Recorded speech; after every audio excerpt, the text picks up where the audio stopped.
வணக்கம் நண்பர்களே, எல்லாரும் எப்படி இருக்கீங்க? நீங்க எல்லாரும் நல்லா இருக்குன்ற நம்பிக்கையோட நான் இந்த வீடியோவை ஆரம்பிக்கிறேன். நாம இன்னைக்கு இந்த வீடியோவில் எந்த புக்கை பத்தி பார்க்க போறோம்னா 1945ல ரிலீஸ் ஆன ஜார்ஜ் ஆர்வெல் அப்படின்ற ரஷ்ய எழுத்தாளரால் எழுதப்பட்ட விலங்கு பண்ணை என்ற புக்கை பத்தி தான் பார்க்க போறோம். இந்த கதையோட ஒன்லைன் என்ன அப்படின்னு பாத்தீங்கன்னா, 5 அறிவு உள்ள விலங்குகள் சுயமா சிந்திக்க ஆரம்பிச்சு பேச ஆரம்பிச்சா என்ன நடக்கும் அப்படின்றதுதான் இந்த கதை. இந்த கதை எங்க நடக்குதுன்னு பாத்தீங்கன்னா, இங்கிலாந்துல இருக்கிற ஒரு ஃபார்ம் ஹவுஸ்ல நடக்குது. அந்த ஃபார்ம் ஹவுஸோட ஓனர் பாத்தீங்கன்னா ஜோன்ஸ். அவர் ஒரு விவசாயி. அவரோட ஃபார்ம் ஹவுஸ்ல தான் இந்த கதை வந்து நடக்க போகுது. அவரோட ஃபார்ம்ல பாத்தீங்கன்னா எல்லா விதமான அனிமல்ஸும் இருக்குது. ஆடு, மாடு, கோழி, குதிரை அப்படின்னு சொல்லிட்டு விவசாயத்துக்கு எந்தெந்த விலங்குகளா உதவியா இருக்குமோ அந்த எல்லா விலங்குகளும் அவர்கிட்ட இருக்குது.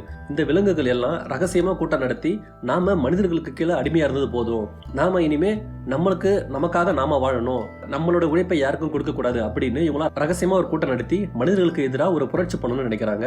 அதோட விளைவா என்ன ஆகுதுன்னா, ஒரு நாள் எல்லா விலங்குகளும் சேர்ந்து ஜோன்ஸையும் அவர் குடும்பத்தாரையும் அந்த ஃபார்மை விட்டு அடிச்சு துரத்திடுதுங்க. அதுக்கப்புறம் அந்த ஃபார்ம் வந்து விலங்குகளோட கட்டுப்பாட்டுல வருது. இப்போ விலங்குகளுக்கு ஒரு தலைமை தேவைப்படுது. அதனால என்ன பண்றாங்கன்னா, ஸ்னோபால், நெப்போலியன் அப்படின்ற 2 பன்றிகள் வந்து அந்த தலைமையை ஏத்துக்கிறாங்க. அந்த 2 பன்றிகள் என்ன சொல்றாங்க அப்படின்னா, இதுக்கப்புறம் நாமளும் மனிதர்களுக்கு சமமா வாழணும்னா நமக்குன்னு சில விதிமுறைகள் தேவைப்படுது, அதை நான் உங்களுக்கு கொடுக்குறேன் அப்படின்னு சொல்லிட்டு 2 பன்றிங்க சேர்ந்து என்ன பண்றாங்கன்னா சில விதிமுறைகள் கொடுக்குறாங்க. அது என்னன்னு பாத்தீங்கன்னா, அது ஒரு 7 விதிமுறைகள். அதை நான் உங்களுக்கு 1 by 1 அப்படியே லைனா சொல்லிட்டே வரேன். 4 கால்கள் நல்லது, 2 கால்களுடைய மனிதர்கள் நமக்கு எதிரி, எந்த விலங்குகளும் மெத்தையில் படுக்கக்கூடாது, எந்த விலங்குகளும் ஆடை அணியக்கூடாது, எந்த விலங்குகளும் சாராயம் குடிக்கக்கூடாது, எந்த விலங்குகளும் மற்ற விலங்கை கொல்லக்கூடாது, அனைத்து விலங்குகளும் சமம் அப்படின்னு சொல்லிட்டு இந்த ஒரு 7 ரூல்ஸ் வந்து கொண்டு வராங்க. இதை வந்து எல்லா விலங்குகளும் ஃபாலோ பண்ணணும் அப்படின்னு சொல்றாங்க. அப்புறம் இங்க ஸ்னோபால் அந்த பன்றி அது என்ன சொல்லுன்னு பாத்தீங்கன்னா, இனிமே நீங்க எல்லாம் உழைக்கிறத நீங்க வச்சுக்கோங்க, உங்களோட தேவைக்காக வச்சுக்கோங்க, உங்க தேவைக்கு போக மீதி இருக்கிறது மட்டும் நீங்க எங்க கிட்ட கொடுத்தீங்கன்னா நானும் நெப்போலியனும் அதை மார்க்கெட்ல வைத்து அதை காசாக்கி நம்மளோட எதிர்காலத்துக்காக நம்ம ஃபார்மோட நலனுக்காக அதை நாங்கள் யூஸ் பண்ணுவோம் அப்படின்னு சொல்றாங்க.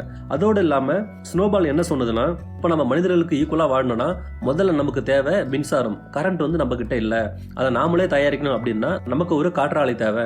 அந்த காற்றாலை எப்படி செய்யறதுன்னு எனக்கு தெரியும், அதுபடி நான் உங்களுக்கு சொல்றேன், நீங்க எல்லாம் வந்து எனக்கு உதவி பண்ணணும் அப்படின்னு ஸ்னோபால் சொல்லுது. இங்க பாத்தீங்கன்னா ஸ்னோபால் வந்து விலங்குகளோட நலன்லயும் விலங்குகளோட எதிர்காலத்திலயும் வந்து அதிக அக்கறை கொண்டதால காமனாவே வந்து எல்லா விலங்குகளுக்கும் ஸ்னோபால் மேல ஒரு தனி மரியாதையும் ஒரு தனி அன்பும் இருக்குது. ஆனா நெப்போலியன் அப்படி கிடையாது. நெப்போலியன் எப்பயும் தன்னை பத்தி மட்டும் தான் யோசிக்கும், தனக்கு கீழே தான் எல்லாரும் இருக்கும் ஒரு மனோபாவம் கொண்டது. ஒவ்வொரு விஷயத்திலையும் ஸ்னோபாலுக்கும் நெப்போலியனுக்கும் அடிக்கடி வந்து சண்டை வர மாதிரி இருக்கு.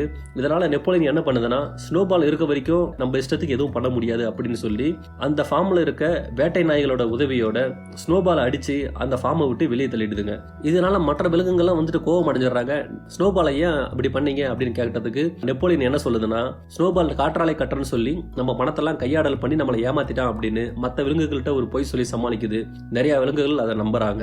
அது போக இப்ப நெப்போலியன் என்ன சொல்லுதுன்னா, ஸ்னோபால் நம்ம பணத்தெல்லாம் எடுத்துட்டு போயிட்டான், அதனால இனிமே உங்களோட உழைப்புல பாதிக்கு பாதி எனக்கு கொடுங்க, அதாவது 50-50. இதுக்கு முன்னாடி என்ன சொல்லியிருந்தாங்கன்னா, உங்க தேவைக்கு போக மீதி மட்டும் என்கிட்ட கொடுங்க தான் ஸ்னோபால் சொல்லி இருந்துச்சு. இப்போ நெப்போலியன் பன்றி என்ன சொல்லுதுன்னா, பாதிக்கு பாதி நீங்க எனக்கு கொடுத்தாகணும், அப்பதான் வந்து நம்ம காற்றாலை கட்ட முடியும். அது மட்டும் இல்லாம நம்ம ஃபார்ம் ஹவுஸை சுத்தி நம்ம பாதுகாப்புக்காக நம்ம வேலி அமைக்கணும், இல்லைன்னா எதிரிகள் எப்போனா நம்ம தாக்குவாங்க அப்படின்னு சொல்லி நமக்கு நிறைய காசு தேவைப்படுது. ஸோ இனிமே உங்களோட வருமானத்துல நீங்க எனக்கு பாதிக்கு பாதி கொடுக்கணும் அப்படின்னு சொல்லிட்டு ஒரு ரூல் போடுது. இங்க இன்னும் 2 முக்கியமான கேரக்டர்ஸ் இருக்கு. ஒன்னு பாத்தீங்கன்னா பாக்ஸர் என்ற குதிரை, இன்னொன்னு க்ளோவர் என்ற குதிரை. இந்த பாக்ஸர் என்ற குதிரை இருக்கு பாத்தீங்களா, இது ஒரு கடின உழைப்பாளிங்க. இந்த குதிரையை பாத்தீங்கன்னா நம்ம அனிமல் ஃபார்ம் எப்படியாவது முன்னேறணும், நம்ம ஒரு நல்ல வாழ்க்கை வாழணும், நம்மளோட எதிர்கால சந்ததிகள் ஒரு நிம்மதியான வாழ்க்கை வாழணும் அப்படின்றதுக்காக அந்த அனிமல் ஃபார்மை வந்து பில்டு பண்றதுக்காக தன்னால எவ்வளவு உழைப்பை கொடுக்க முடியுமோ அவ்வளவு உழைப்பை கொடுக்குற ஒரு கடின உழைப்பாளி. இப்ப நாம சுதந்திரமா ஒரு வாழ்க்கை வாழறோம்னா அதுக்கு காரணம் நெப்போலியன் தான் அப்படின்னு சொல்லிட்டு பாக்ஸர் வந்து தனக்கு மேல இருக்க தலைமையை கண்மூடித்தனமா நம்பிட்டு கடினமா உழைக்கிற ஒரு குதிரை தான் பாத்தீங்கன்னா பாக்ஸர். இன்னொன்று க்ளோவர் சொன்னா பாத்தீங்களா, க்ளோவர் வந்து ஒரு தைரியமான குதிரை. ஒரு விஷயம் அதுக்கு தப்புன்னு பட்டுச்சுன்னா அது தைரியமா எதிர்த்து கேள்வி கேட்கும். க்ளோவரும் பாக்ஸரும் பாத்தீங்கன்னா நல்ல நண்பர்கள். ஸ்னோபால ஃபார்மை விட்டு வெளியேற்றினதுக்கு அப்புறம் நெப்போலியனோட ஆக்டிவிட்டிஸ் எல்லாம் கொஞ்சம் கொஞ்சமா மாறிட்டே வருது. நெப்போலியன் என்ன பண்ணுதுன்னா, ஜோன்ஸோட ஃபார்ம் ஹவுஸ் இருந்துச்சு பாத்தீங்களா, அந்த ஃபார்ம் ஹவுஸ்க்குள்ள போயிட்டு அவரோட பெட்ல படுத்து தூங்க ஆரம்பிக்குது. இதை பார்த்த க்ளோவர் என்ன பண்ணுதுன்னா, எந்த விலங்குகளும் மெத்தையில் தூங்கக்கூடாது அப்படின்னு ஒரு ரூல் இருக்கு, ஆனா நீங்க அதை மீறிட்டீங்க, ஏன் அப்படி பண்ணீங்க அப்படின்னு கேட்கும் போது அதுக்கு நெப்போலியன் என்ன சொல்லுதுன்னா, நான் ஒன்னும் பெட்டு மேல பெட்ஷீட் போட்டோ தலகாணி போட்டோ தூங்கல, நார்மலா அந்த மெத்த மேலதான் தூங்குறேன், நீங்க தரையில தூங்குறதும் நான் அந்த பெட்டு மேல தூங்குறது 2 ஒண்ணுதான் அப்படின்னு நெப்போலியன் பேசி சமாளிக்குது. சரி, இந்த மாதிரி வேற யாரும் நம்மளை கேள்வி கேட்க கூடாதுன்னு நெப்போலியன் என்ன பண்ணுதுன்னா போய் ரூல்ஸே மாத்துது. மெத்த மேல தூங்கலாம், ஆனால் பெட்ஷீட்டோ தலைகாடியோ யூஸ் பண்ணி தூங்கக்கூடாது அப்படின்னு சொல்லிட்டு அந்த ரூல்ஸை மாற்றிடுது. அப்புறம் நெப்போலியன் என்ன பண்ணுதுன்னா, விலங்குகள்கிட்ட வர அந்த 50-50 கேட்டுச்சு பார்த்தீங்களா, அதில் வர அந்த தானியத்தெல்லாம் வெளியே மார்க்கெட்டில் விற்று காசாக்கி அது சுகபோகமாக வாழ ஆரம்பிக்குது. இதனால இது மார்க்கெட்டில் வியாபாரம் பண்ணுறதால மனிதர்கள் மறுபடியும் ஃபார்ம் ஹவுஸ்குள்ளே வராங்க. ஏன்னா அவங்க தான் அதெல்லாம் வாங்கிட்டு போய் வெளியே மார்க்கெட்டில் விற்று கொடுக்கணும். அவங்க கூட பழகும் போது நெப்போலியன் என்ன பண்ணுதுன்னா, அவங்கள மாதிரியே 2 காலம் நடக்கிறது, அவங்கள மாதிரியே கோட் சூட் போட்டுக்கிறது, மனுஷங்க மாதிரியே சேரில் உட்காந்து ஆல்கஹால் குடிக்கிறது, சாராயம் குடிக்கிறதுன்னு சொல்லிட்டு எல்லாம் பண்ண ஆரம்பிக்குது. இதை பார்த்த விலங்குகளுக்கெல்லாம் கொஞ்சம் கொஞ்சமாக புரியுது, நெப்போலியன் வந்து சுகபோக வாழ்க்கை வாழுது, நமக்காக அதை வாழலன்னு தெரியுது. இதை பார்த்த பாக்ஸர் என்ன பண்ணுதுன்னா, அவர் நமக்காக தான் பண்றாரு, நமக்காக தான் மனுஷங்க கூட பேசுறாரு, மனுஷங்க கூட பேசும்போது அவங்க மாதிரி தான் இருக்கணும் அப்படின்னு சொல்லிட்டு பாக்ஸர் அமைதி காக்குது. ஆனா க்ளோவர் அப்படி கிடையாது. எந்த விலங்குகளும் சாராயம் குடிக்க கூடாது ரூல்ஸ் இருக்கு, அப்படி இருக்கும்போது நீங்க ஏன் குடிக்கிறீங்க அப்படின்னு க்ளோவர் எதிர்த்து கேள்வி கேட்குது. அதுக்கு நெப்போலியன் என்ன சொல்லுதுன்னா, ஆனா கொஞ்சமா தான் குடிக்கிறேன், நிறைய எல்லாம் ஒண்ணு குடிக்கலையே, உங்களுக்காக தான் அதுவும், உங்களுக்காக தான் நான் வியாபாரம் பண்றேன், அதனால தான் நான் குடிக்கிறேன் அப்படின்னு சொல்லி பேசி சமாளிச்சுட்டு என்ன பண்ணுதுன்னா, மறுபடியும் போய் ரூல்ஸ்ல சேஞ்ச் பண்ணுது. எந்த விலங்குகளும் சாராயம் குடிக்க கூடாதுன்னு இருந்துச்சுல்ல, அதுல போய் என்ன பண்ணுதுன்னா, ஒரு கோப்பைக்கு மேல் குடிக்க கூடாதுன்னு அப்படி ரூல்ஸை மாத்துது. இந்த மாதிரி நெப்போலியன் என்ன பண்ணுதுன்னா, தனக்கு தேவையான மாதிரி ரூல்ஸை வந்து மாத்தி மாத்தி வச்சுக்குது. இது மற்ற விலங்குகளுக்கு இடையே ஒரு பெரிய குழப்பத்தை ஏற்படுத்துது.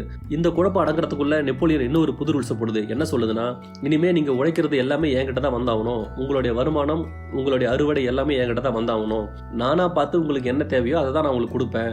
ஏன்னா சிலருக்கு அதிக வருமானம் இருக்கு, சிலருக்கு கம்மி வருமானம் இருக்கு, அதனால நீங்க மொத்தமா என்கிட்ட கொடுத்தீங்கன்னா நான் உங்க எல்லாருக்கும் பார்த்து சரிசமமா பிரிச்சு கொடுப்பேன் அப்படின்னு சொல்லி இது சொல்லுது. இதை கேட்டோன்னே எல்லா விலங்குகளுக்கும் கோவம் வருது. நிறைய பேர் எதிர்த்து நெப்போலியனுக்கு எதிராக வந்து கலகம் பண்றாங்க, கோவப்படுறாங்க. எல்லாரும் என்ன சொல்றாங்கன்னா வந்துட்டு, இதுக்கு ஜோன்ஸே பரவாயில்ல, ஜோன்ஸ் இருக்கும்போதே நாங்கள் நல்லா இருந்தோம், 3 வேளை சாப்பாடு போட்டோம், நாங்கள் நிம்மதியா இருந்தோம், ஆனா இப்போ நம்ம சுதந்திரமா வாழணும்னு முடிவெடுத்த பிறகு மறுபடியும் ஒரு அடிமை வழக்கம் வந்துருச்சு அப்படின்னு சொல்லிட்டு எல்லா விலங்குகளும் கத்துறாங்க. சில விலங்குகள் என்ன பண்றாங்க, ஸ்னோபால் இருந்துதான் இது நடந்திருக்காது, நீ ஸ்னோபாலை வெளியே ஏற்றிட்டு நீ வந்து இப்படி பண்ணிட்டு இருக்க அப்படின்னு எல்லாம் கத்துறாங்க. இதை கேட்டதும் நெப்போலியன் என்ன பண்ணுதுன்னா, யாரெல்லாம் தனக்கு எதிராக பேசுறாங்களோ அவங்க எல்லாம் அரச குற்றவாளிகள், அவங்க எல்லாம் துரோகிகள் அப்படின்னு சொல்லி எல்லாரையும் பிடிச்சி தண்டனை கொடுக்குது. அதுல அதிகமா பேசணுங்க கலகமானவளா மரண தண்டனை கொடுத்துருச்சு. இதனால சில விலங்குகள் வந்து இறந்து போகுதுங்க. இதனால மொத்த அனிமல் ஃபார்மே அப்படியே பயத்துல உறைஞ்சு போயிடுது. ஏன்னா எந்த விலங்குகளும் மற்றொரு விலங்குகளை கொல்லக்கூடாதுன்னு அப்படின்னு ஒரு ரூல்ஸ் இருந்துச்சு. அந்த ரூல்ஸ் இப்போ நெப்போலியன் மீறி விலங்குகளுக்கு மரண தண்டனை கொடுத்து அவங்க சாவறதுக்கு காரணமாயிடுச்சு. இதையெல்லாம் பார்த்துட்டு இருந்த மொத்த அனிமல் ஃபார்மும் உறைஞ்சு போய் நிக்குது. இதுக்கப்புறம் உங்களுக்கு என்ன பண்றதே தெரியல. விலங்கு பண்ணையில உணவுக்கு பஞ்சம் வந்துருச்சு. எல்லா விலங்குகளுக்கும் உணவு கம்மியாக தான் கிடைச்சிருச்சு. எல்லா விலங்குகளும் ரொம்ப வருத்தத்தில் இருந்தாங்க. நம்ம வாழ்க்கை மறுபடியும் பழைய மாதிரி ஆயிடுச்சு, அதை விட மோசமாயிடுச்சுன்னு எல்லாரும் கவலைப்படுறாங்க. ஆனால் பாக்ஸர்ன்ற அந்த குதிரை மட்டும் கவலைப்படலை. நம்ம வாழ்க்கை எப்படியாவது மாறும், நான் இந்த காற்றாலை எப்படியாவது நான் கட்டி முடிச்சிருவேன், கட்டி முடிச்சிட்டா நமக்கு மின்சாரம் வந்தோடனே நம்ம வாழ்க்கை மறுபடியும் மாறிடும், அது வரைக்கும் கொஞ்சம் கஷ்டமா இருக்கும், பொறுத்துக்குங்க அப்படின்னு சொல்லி பாக்ஸர் மட்டும் எல்லாருக்கும் வந்துட்டு ஒரு ஆறுதல் சொல்லிட்டு வருது. இன்னொரு பக்கம் பார்த்தீங்கன்னா, நெப்போலியன் மனிதர்கள் கூட வியாபாரம் பண்றதால அதனுடைய பேச்சு நடவடிக்கை எல்லாமே கம்ப்ளீட்டா மாறிடுச்சு. நானும் மனிதர்கள் போல மேலானவன், மற்ற விலங்குகளோட நான் ஒரு படி மேல அப்படின்னு அது மனசுல ஒரு ஆழமான சிந்தனை பதிஞ்சிடுச்சு. அதனோட விளைவு அது எல்லா விலங்குகளையும் அடிமையா நடத்த ஆரம்பிச்சிருச்சு. ஒரு பக்கம் விலங்குகள்லாம் கடினமா உழைச்சி சாப்பாட்டுக்கு கஷ்டப்பட்டு பஞ்சத்துல இருக்க, பாக்ஸர் மட்டும் கஷ்டப்பட்டு அந்த காற்றாலையை கட்டி முடிக்கணும்னு சொல்லிட்டு மும்பரமா அந்த வேலையில் ஈடுபட்டு இருந்துச்சு. அப்படி இருக்கும்போது அந்த கட்டிட வேலையில ஏற்பட்ட ஒரு விபத்து காரணமாக பாக்ஸர் காலில் அடிபட்டுடுச்சு. பயங்கரமா அடிபட்டதால அது எப்படியாவது ஹாஸ்பிட்டல் கூட்டு போகணும் அப்படின்னு சொல்லிட்டு எல்லா விலங்குகளும் அதை கூட்டு வந்து நெப்போலியன் கிட்ட நிறுத்துறாங்க. நெப்போலியன் என்ன பண்ணுதுன்னா, காலில் காயம் அதுக்கு பெருசா பட்டுருச்சு, அது மட்டும் இல்லாம பாக்ஸருக்கு வயசாயிடுச்சு, இனிமே பாக்ஸரால நமக்கு பிரயோஜனம் இல்லை அப்படின்னு தெரிஞ்சு அது என்ன பண்ணுதுன்னா, குதிரையோட தோலுக்காக பாக்ஸரை ஒரு கம்பெனிக்கு வித்துருது. அந்த கம்பெனிக்காரங்க வந்து பாக்ஸரை ஒரு வண்டியில போட்டு கூட்டு போறாங்க. அந்த வண்டியை பார்த்தோன்னே மற்ற விலங்குகளுக்கு டவுட் வருது, இது ஹாஸ்பிட்டல் வண்டி மாதிரி தெரியல, இது வேற ஏதாவது வண்டி டிஃப்ரெண்டா இருக்குன்னு சொல்லிட்டு எல்லாரும் போய் நெப்போலியன் கிட்ட கேள்வி கேட்கறாங்க. இல்ல நெப்போலியன் ஹாஸ்பிட்டலுக்கு தான் அனுப்புது, அங்க அவருக்கு நல்ல ட்ரீட்மெண்ட் கிடைக்கும், நான் அவரை நல்லபடியா பார்த்துட்டு அவர் மறுபடியும் வீட்டுக்கு கூட்டு வருவேன் அப்படின்னு சொல்லிட்டு நெப்போலியன் ஒரு பொய் சொல்லி சமாளிக்குது அப்போதைக்கு. அப்புறம் ஒரு 3 நாள் கழிச்சு வந்து நெப்போலியன் என்ன சொல்லுதுன்னா, பாக்ஸருக்கு நாங்கள் நல்ல ட்ரீட்மெண்ட் தான் கொடுத்தோம், ஆனா அவருக்கு வயசாயிட்டதால அவர் எங்களால் காப்பாற்ற முடியல, அவர் இறந்துட்டாரு அப்படின்னு போய் சொல்லி எல்லாரையும் நம்ப வைக்குது.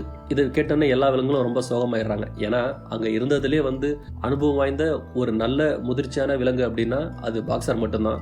அப்பேற்பட்ட ஒருத்தர் நம்ம கூட இல்லை அப்படின்றப்ப வந்துட்டு எல்லாரும் ரொம்ப கஷ்டமாயிடுறாங்க. ஆனால் அதுவும் இந்த அனிமல் ஃபார்முக்காகவே தன் வாழ்க்கையை அர்ப்பணிச்சு உழைச்சி அந்த உழைப்பிலே அவர் இறந்து போனதால அவருக்கு ஒரு நல்ல இறுதி மரியாதை கூட கொடுக்க முடியலன்னு சொல்லிட்டு எல்லா விலங்குகளும் ரொம்ப கஷ்டமாயிடுறாங்க.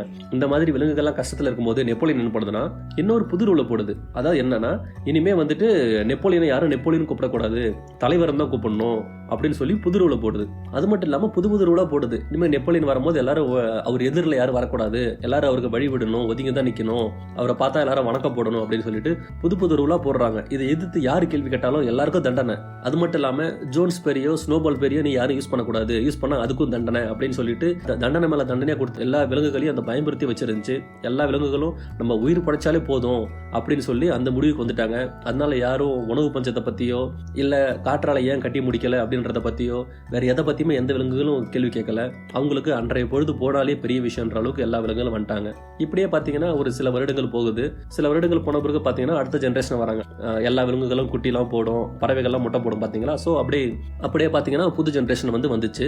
இந்த புது ஜென்ரேஷன் வந்ததுக்கப்புறம் என்னன்னு பார்த்தீங்கன்னா அந்த குட்டிங்களுக்குலாம் இது டிஃப்ரெண்ட்டாக இருந்துச்சு. ஏன் நம்ம நெப்போலியனை பார்த்து பை பண்ணோம், நமக்கு ஏன் சாப்பாடு கம்மியாக கிடைக்குது, நாமெல்லாம் அங்கே அனிமல் ஃபார்ம்லாம் கஷ்டப்படுறோம், நெப்போலியன் மட்டும் ஒரு பெரிய பங்களாக்குள்ளே இருக்குது ஏன் அப்படின்னு சொல்லிட்டு இந்த குட்டி விலங்குகள்லாம் அவங்க அப்பா அம்மா கிட்ட கேள்வி கேட்பாங்கல்ல. அப்பெல்லாம் அவங்க அப்பா அம்மா சொல்றாங்க, அவர் தலைவர், அவர் அப்படிதான் இருப்பாரு, அதெல்லாம் எடுத்து நம்ம கேள்வி கேட்க கூடாது, அதெல்லாம் அப்படிதான் இருக்கும், நமக்கு சாப்பாடு கிடைக்குதா நம்ம சாப்பிட்டுட்டு சைலண்டா இருக்கணும், நம்ம வேலையை பார்த்துட்டு போயிடணும்னு சொல்லிட்டு அந்த அப்பா அம்மா விலங்குகள்லாம் குட்டி விலங்கு கிட்ட சொல்லுதுங்க.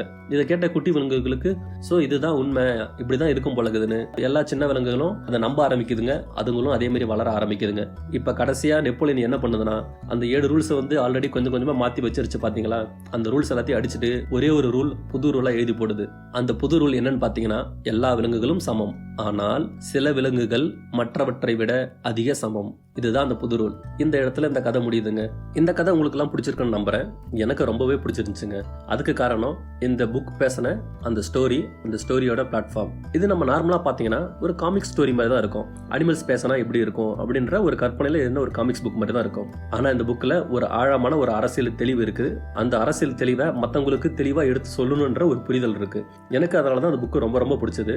நம்ம நிறைய டைம் நினைச்சிருப்போம் நம்ம நாடு மட்டும் ஏன் இருக்குது, மற்ற நாடுலாம் பாரு இவ்வளவு டெவலப் ஆயிட்டு போயிருக்கு, ஏன் நம்ம ஊர்ல மட்டும் இவ்வளவு ஊழல், அரசியல்வாதிகளுக்கும் மக்களுக்கும் நடுவில் ஏன் இவ்வளவு பெரிய கேப்பு, கவர்மெண்ட்டுக்கும் பணக்காரங்களுக்கும் ஏன் இவ்வளவு நெருக்கம், ஒரு ஏழைக்கும் ஒரு நியாயத்துக்கும் நடுவில் ஏன் இவ்வளவு பெரிய இடைவெளி நம்ம நிறைய டைம் யோசிச்சிருப்போம். ஆனா அதுக்கான பதில் அதெல்லாம் அப்படிதான் இருக்கும் அப்படின்னு நம்ம விட்டுட்டு போயிடுவோம். ஆனா அதுக்கான ரீசன் இந்த புக்ல கொடுத்திருக்காங்க.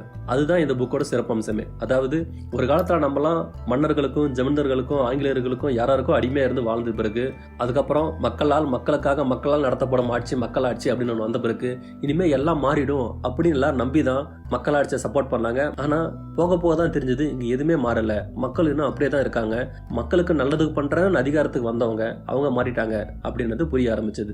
இந்த கோர் ரீசன் தான் கவர்மெண்ட்டுக்கும் பொலிட்டிஷியன்ஸ்க்கும் மக்களுக்கும் நடுவில் இருக்க ஒரு தூரம். இது இவ்வளவு பெரிய விஷயத்த ரொம்ப அழகா அந்த புக்கில் சொல்லியிருப்பாங்க.